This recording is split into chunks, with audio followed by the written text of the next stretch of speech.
School লাইফের সুন্দর সুন্দর কিছু মুহূর্ত যা সারা জীবন স্মৃতি হয়ে থেকে যায়। কোনো এক সময়ে এই স্মৃতিগুলো আমাদের কাছে ছবি হয়ে থেকে যাবে, হয়তো তখন আমরা চাইলেও এই মুহূর্তগুলো আর ফিরে পাবো না।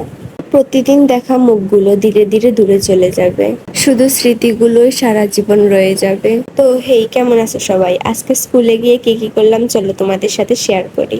আজকে স্কুলে ছোটখাটো একটা পিকনিকের আয়োজন করা হয়েছিল, যেখানে আমরা সব ফ্রেন্ডরা মিলেই রান্না করছি, সাথে আমাদের স্যাররাও অনেক হেল্প করছিল। আমরা কেউই তেমন একটা রান্না করতে পারি না, তাও সবাই মিলে সব ম্যানেজ করছি।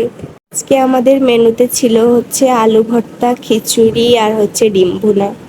ফাইনালি রান্না বান্নাও শেষ, এবার খাওয়ার পালা।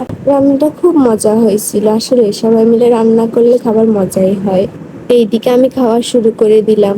খাওয়া দাওয়া শেষ করে লাস্টলি নিয়ে নিলাম এক গ্লাস 7 আপ। তো আজকের ব্লগটা এখানেই শেষ করছি, তোমরা সবাই ভালো থাকবা, বাই।